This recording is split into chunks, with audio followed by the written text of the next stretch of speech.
Então, para mim, primeiro quero agradecer ao João a abertura da casa, para que a gente possa trocar ideias. Para mim era importante ouvir aqui, ouvir impressões que vocês têm, experiências, vivências, para repercutir numa agenda de trabalho que eu pretendo implementar na cidade de São Paulo, a partir do começo do ano que vem, quando se toma posse os vereadores eleitos na cidade.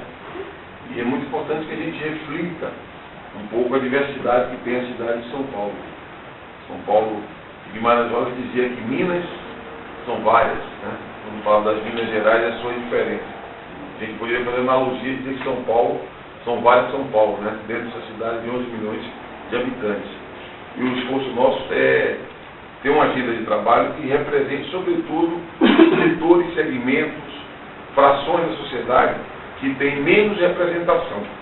Porque você tem um conjunto de interesses que estão muito bem representados na Câmara Municipal de São Paulo. Você tem interesse do setor imobiliário, da construção, do transporte, de serviços, determinadas obras, que todos eles já estão muito bem representados na Câmara.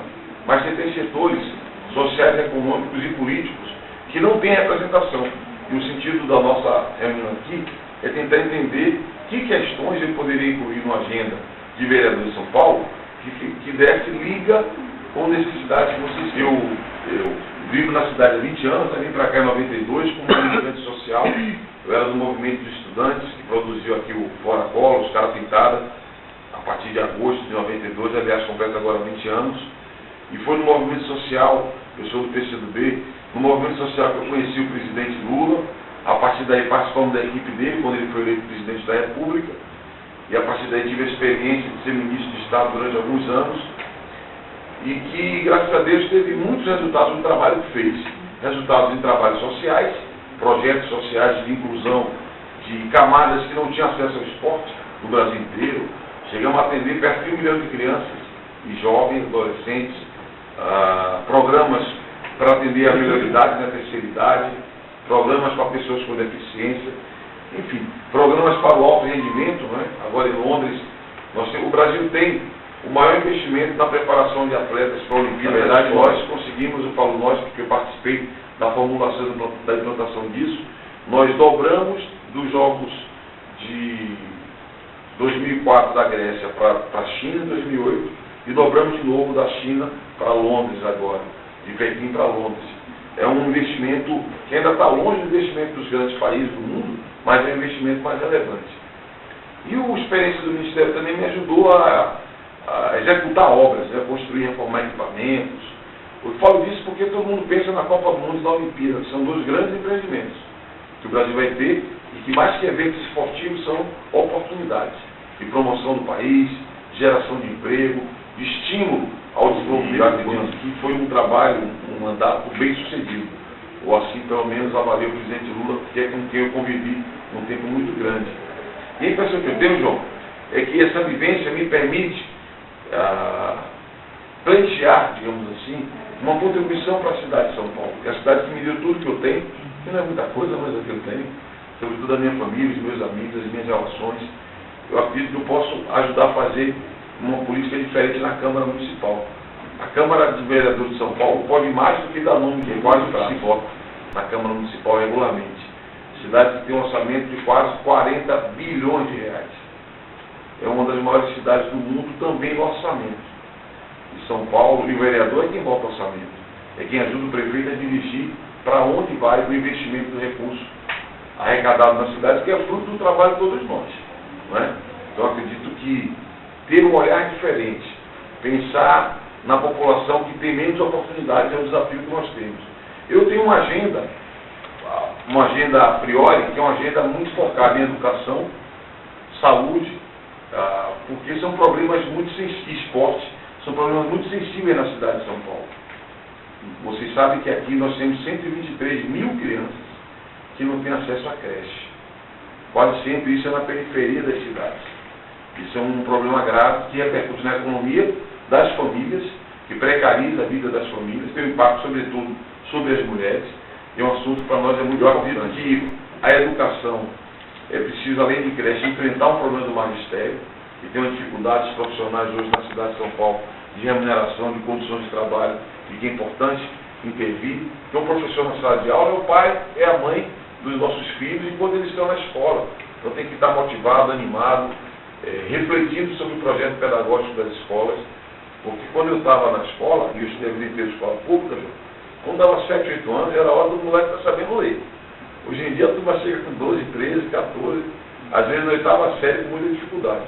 Eu não falo nem capacidade de interpretar, que é tão muito importante. Eu falo ler, entender. Eu creio que um sonho que eu tenho é fazer com que o nosso povo e os filhos do nosso povo tenham a escola igual tem a elite. Como é que é a escola do Rio? É o seguinte, o moleque vai de manhã para a escola, aí de tarde ele vai fazer esporte, judô, natação, artes, né? Teatro, música, pintura.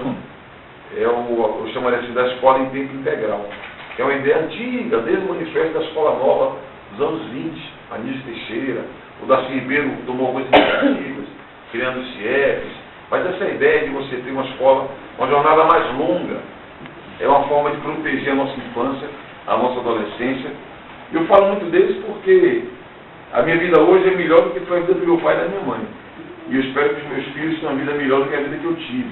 Por isso que o Estado tem a obrigação de cuidar muito bem. E a experiência que eu tive no esporte, ligada à educação, acho que pode produzir bons frutos. Primeiro que o esporte pode tornar a escola mais alegre. E o esporte e atividade física pode ajudar a produzir saúde. Saúde que é o mais grave problema da cidade de São Paulo. Então, quase sempre, a cidade de São Paulo tem, vocês sabem, de cada 5 habitantes, um já tem mais de 60 anos. E essa população idosa é quem mais demanda serviços de saúde. Então, se há um programa de atividade física, você já vai reduzir problemas cardiovasculares, entre outros problemas que é o que mais impacto tem nessa população.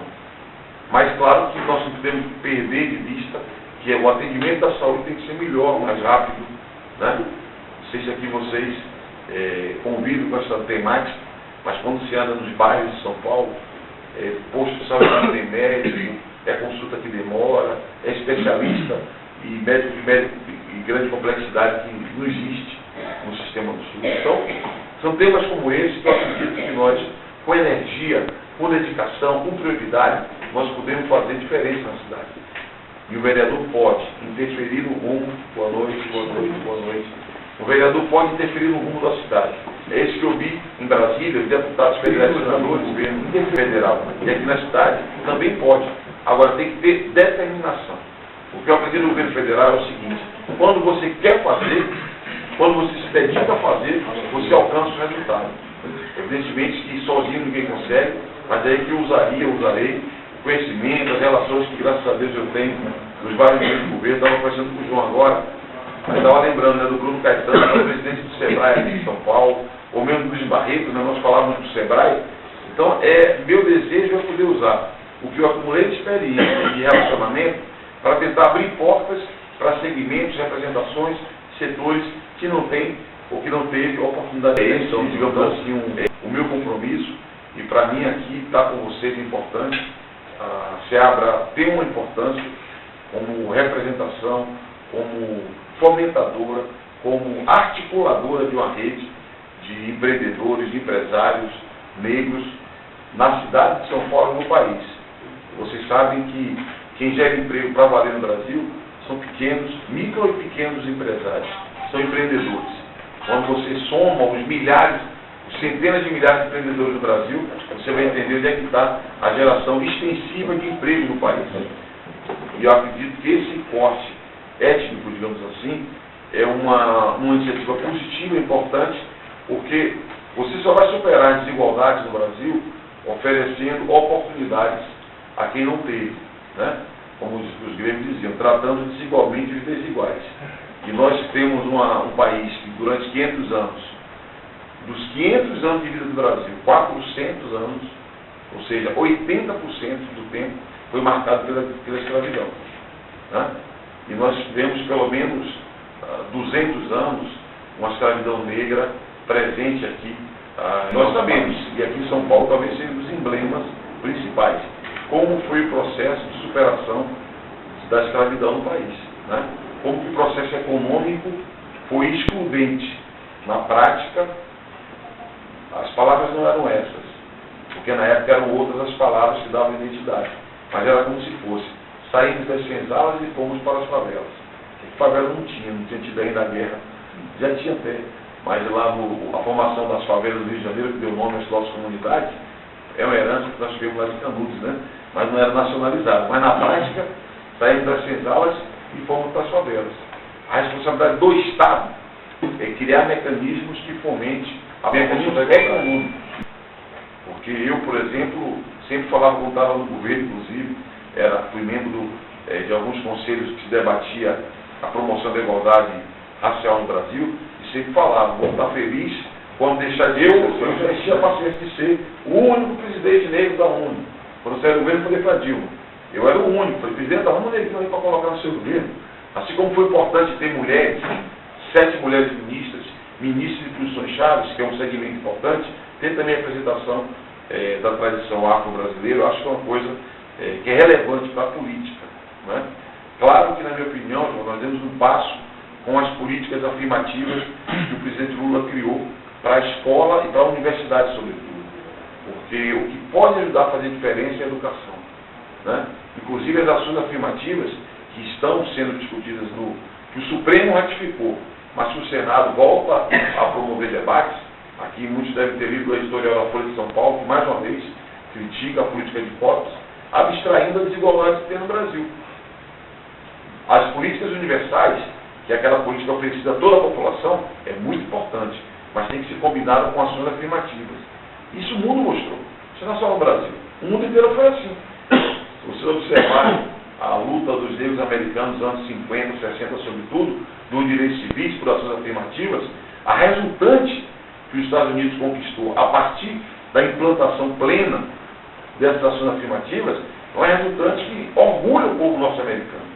Então, não tenho a menor dúvida que daqui a 20 anos, 30 anos, depois que consolidar a implantação de ações afirmativas no Brasil, nós vamos olhar para trás e falar: nossa, mas por que nós demoramos tanto tempo para fazer isso? Olha o resultado.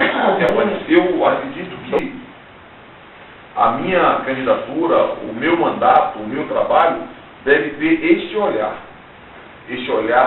para a diversidade que tem na cidade de São Paulo, né, que é uma cidade diversa, para as contradições que existem na cidade de São Paulo, os paradoxos, né? Eu ontem, era um dia tranquilo, né, que era um domingo, aí fui lá para o Jardim São Luís, não sei se aqui alguém conhece o Jardim São Luís, na zona sul de São Paulo, né? E lá eu peguei a Roberto Marinho, aquela avenida lá, Roberto Marinho, e é impressionante, que assim, Julião, na Roberto Marinho à direita, você vê uns 2 quilômetros, uma favela enorme, aí de repente para. Aí surgem os espigões, os prédios lindos, espelhados, parece Tóquio, parece o centro financeiro de Londres. Aí você sobe aquela ponte estaiada, aí você vê aquele Singapura, que é uma parede que tenta esconder uma favela enorme que tem ali adiante.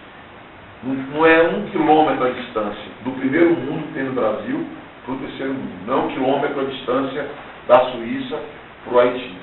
Que nós vivemos aqui no país com essas contradições. Em São Paulo também. A gente vai poder enfrentar isso oportunidades de desenvolvimento econômico no país, de oportunidades para que todos possam criar alternativas de geração de renda, né? Isso pode permitir distribuição melhor da riqueza do Brasil. Nosso país é rico, a nossa cidade é muito rica, mas ela é desigual. Então, o que eu pretendo fazer, agir e trabalhar, é para enfrentar essas desigualdades. A campanha minha é uma campanha que ela está espalhada na cidade inteira, né, nos bairros. O meu partido, o PCdoB, decidiu priorizar, então tem muita gente do meu partido que faz a campanha. Tem amigos em vários setores, movimentos organizados, entidades. E eu vim aqui para pedir ajuda, para pedir apoio, para pedir o voto de cada um de vocês, me comprometendo em trabalhar, né? O que eu posso oferecer para vocês é trabalho, seja desde já, né, para eventualmente abrir uma porta ou outra, num canal ou outro que eu tenha, do governo federal sobretudo, mas mesmo em São Paulo, igual falávamos ali sobre o Sebrae, né, eu tenho condição de ligar para o Bruno Caetano, para o Alencar Burt, que são os executivos do Sebrae de São Paulo, como um exemplo, e propor uma conversa, visitar, e junto com a diretoria do SEABRA aqui de São Paulo, para discutir algum projetos de interesse, né? E trabalho, sobretudo, quando tiver um mandato, para que a gente possa criar linhas, programas que fomente o desenvolvimento econômico e que tenha um porte étnico, que promova a economia, que nós trabalhemos arranjos produtivos que sejam úteis para a cidade de São Paulo, que também tem que ter um desenvolvimento descentralizado, né? Veja, quem é de São Paulo há mais tempo deve conhecer, deve lembrar de como chegava o nordestino aqui, vinha baiano, sergipano, pernambucano, alagoano, era levas e mais levas que vinham nos anos 60, nos anos 70. Hoje, o fluxo já é invertido. Destinos que eram hoje cá, estão voltando para a sua terra. Por quê? Porque a economia brasileira vive um ciclo de desenvolvimento mais descentralizado. Então, o que nós precisamos em São Paulo é ter, inclusive, descentralização dessa cidade que tem 11 milhões de habitantes. Então é legal ter Itaquera lá, eu sou feliz de ter ajudado a subir lá o estádio do Corinthians, sobretudo porque ali vai ter um polo econômico importante, uma região importante, pobre, de São Paulo, que vai ter alternativa econômica, porque ele vai ser um centro de eventos e vai aquecer a economia local. Temos que ter arranjos vários espalhados pela cidade. E temos que incorporar a população negra, que é um contingente grande de São Paulo, nesses arranjos produtivos, das várias cadeias produtivas, não é, que compõem a economia complexa da cidade de São Paulo. Então, eu me coloco assim à disposição de vocês para colaborar, contribuir naquilo que for possível, naquilo que esteja ao meu alcance, e o que não estiver no meu alcance, e que for bandeira do SEABRA, um coletivo, eu disponho de me somar. Assim, mais um que vai ombro a ombro buscar um sonho, né? Buscar um objetivo mais elevado, mais difícil, que eventualmente não tem sido alcançado. É isso? É isso, João? É isso? Muito obrigado.